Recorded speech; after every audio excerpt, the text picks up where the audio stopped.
During this talk, I will speak about the use of image information for the control, the low-level control of an aerial manipulator. So I start by introducing the concept of aerial service robotics, and in particular aerial manipulation. And I will give you some examples of results that we achieved during the last some European projects.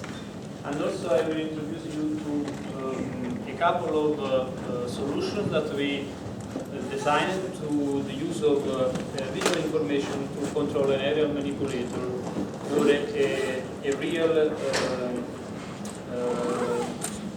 to make possible a real interaction with the environment. So we see during these last years a growing of interest in the use of manned aerial vehicles in several files, for example, in maintenance, in surveillance, monitoring, industrial inspection, rescue, and so on. So also some companies around the world are paying attention towards these machines, in particular, for example, for delivering, for the industrial inspection, and for other, because they are able to introduce an adding value in several sectors. So there are a lot of attention towards these directions. From our point of view, we want to consider not only a flying machine as alone, but we want to introduce the concept of a physical interaction, at least interaction of this machine with the environment. For example, through an aerial manipulation. So we mean for aerial manipulation the grasping, transportation, positioning, assembling of mechanical parts, objects, and so on, by using a vertical takeoff and landing manned aerial vehicle that can be endowed, for example, of a gripper or a robotic arm. So through this machine, we should be able to improve several human activities that at this moment are very risky and are in some cases also expensive. So there are several files that we can where we can pick. For example, we demonstrate during the road, one of the European project is robots where we are involved too. We demonstrate how it's possible through an aerial vehicle, in this case is a double ducted fan configuration, how it's possible to create a stable contact with the environment, and also to execute simple tasks. In this case, we mount a Delta robot on this robot to execute simple tasks like measuring through the probe or to write some things. For example, in this video, we write a simple word on a wall, high in this case.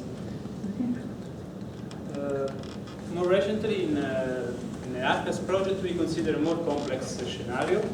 In this case, we have 2 or more vehicles, and the one that is endowed with an articulated manipulator, and we want to perform a cooperative assembling task. In this video, it shows the main concept of the ARCAS project. So we can see in this case, for example, the assembling of a bar in a trussels, like the structure for the trussels, to perform some construction of insurance structure like this in places that are not easily reachable. We really have some results that have been achieved at the end of the first year of this project. For example, on the video that you can see on the left, we perform at the Fadacatec facility in Spain a first assembling task by using a quadrotor endowed with a 2 degrees of freedom arm. In this case, we are not using vision, but use a beacon system to measure the position of the parts that we are assembling, and we will be able to construct a simple trussel. On the right, there is a more complex machine that is available at the DLR in Germany. And in this case, there is a Kuga lightweight arm attached to an helicopter, and we perform in a full autonomous way a grasping task of a bar that is on the ground. Obviously, in all these kind of tasks, the vision play a crucial role because we need information in real time to execute this kind of task. So we, during this talk, I focus my attention on the use of so-called image-based visual surveying control scheme. In particular, image-based means that we define all the control law that we develop in the image plane of the camera. So, for example, we assume that we are observing an object. So we assume that on this object there are a number of features, and we observe these features. And we want that this object is moved in a desired position, or we move the camera in a desired position in a way that the projection of these points in the image plane reach a desired configuration. That typically is a constant configuration. So we want to move or the camera or the object in a way to achieve a desired relative configuration from the between the camera and the object. To perform a suitable control law that is able to actuate the camera that is mounted, for example, on the end effector of a robot, or the object that is moved directly by a robot, we need to know exactly which kind of camera configuration we are working on. Typically, we have in literature two main cases. The first one is the end-to-end camera configuration. In this case, the camera is fixed in the scene, and the object is moved by an arm, by a robot to reach a desired configuration. The second case, the camera is an end-to-end camera configuration. The camera is mounted directly on the robot, and we want to move the camera, so the robot, to reach a desired configuration with respect to the object. In the case of an aerial manipulator, is more complex because, for example, in this picture, we can consider a camera attached to the UAV base. So the motion of the camera, so the base of the UAV with respect, for example, to a target object that is on the ground. So the control of the camera also is coupled with the control of the motion of the base. Moreover, we suppose we have a robotic arm attached to this vehicle, and we suppose that we are carrying an object, and we want to move this object in a desired configuration, for example, to reach a target position on the ground. So we suppose that through the camera we are able to observe simultaneously some features that are on the ground and the features that are located on the object that we are carrying on. So we want to design a controller that is able to control simultaneously in a coordinated way the motion of the arm and the motion of the camera, so of the base of the vehicle, to achieve this positioning task that will be useful for a grasping or an assembling task. So we have a more complex task with respect to typical cases that are considered in literature for visual surveying tasks. So, just without to go into much details, but for example, we notice that if we consider a point that is on the ground, and we can observe that the motion of this point, the projection of the image plane of the camera, depends mainly only on the velocity or the motion, if you want, of the base, because the camera is attached to the base. On the other hand, if you consider a point attached to the moving object that is carried by the arm, the movements of the coordinates of this point in image plane depends only on the movements of the arm. So we can generate the relation as a linear in velocity of the motion of these image features in the image plane and the motion of the URV and the arm in a linear way. So we can define proper matrix to define this kind of relation. And starting from this observation, we can define proper error in the image plane and hence proper control laws that make able to overlap, to guarantee the nullify of the error in the image plane that corresponds to the overlapping of the observed image feature of the object to the observed image feature of the target position. So achieving a Cartesian, the corresponding Cartesian achievement of the task, so the position. For example, in these two animation, we observe how we are able to achieve the main task, that is positioning of the assembly part, to a target position, both for, in this case, in two cases, the horizontal and the vertical assembly, we have to notice two things. First thing is that the motion in the image plane of the features is almost smooth. But on the other side, the motion that we achieve in the Cartesian space is not predictable in a certain sense. So this is a limit if you want to achieve a physical interaction with the environment, because we want to control not what happens in the image space of the camera, but what happens in the real environment. To overcome this problem, we introduce the use of image moments.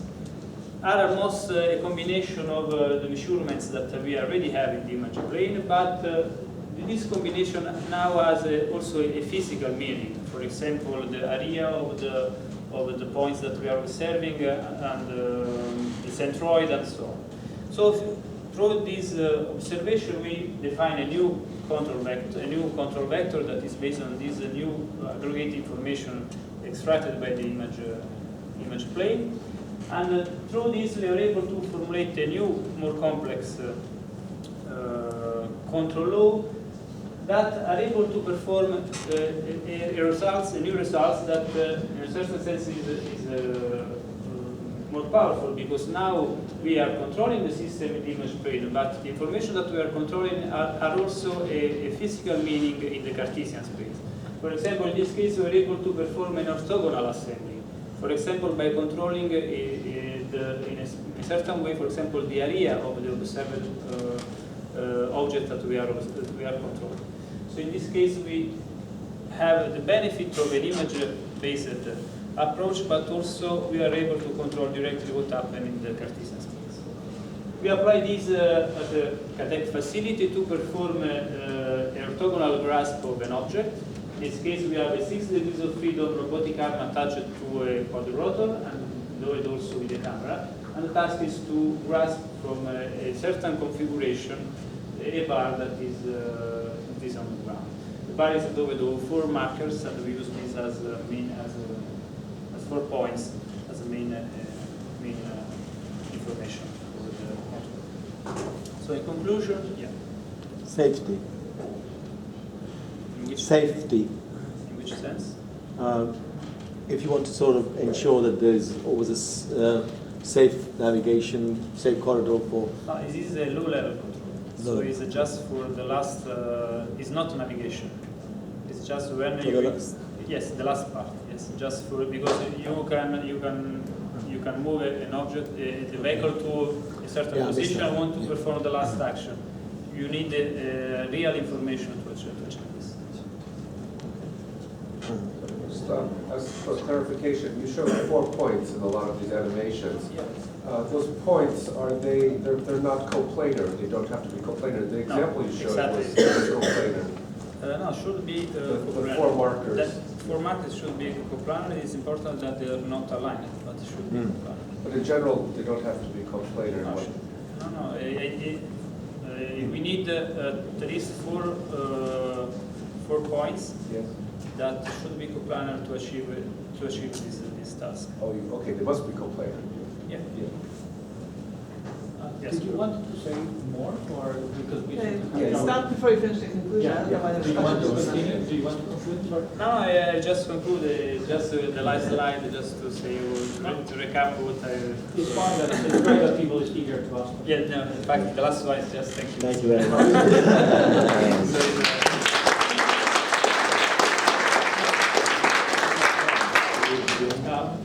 Another question, perhaps? Maybe we can Another question? I guess actually related to the previous question, I think people in computer vision have been using 3D tracking methods for a long time, which are very fast and rapid, and it's less ambiguous to track a 3D object in 3D than a 2D object in 3D in many cases. And I have seen that many of the ARCAS systems seem to enforce this 2D planarity on their markers, and I don't really No, there is also a 3D, but this particular approach is an image-based approach. So we have the advantage that we... No, the 3D trackers that people like the rapid Harris tracker that was available in 95 is a 3D tracking. Yes, there is also, we are paying also attention to this part. There is also this, it's just one part of the project. There are several. Any other questions? And if not, then we go straight and on time, incredibly, into the coffee break. Thank you again.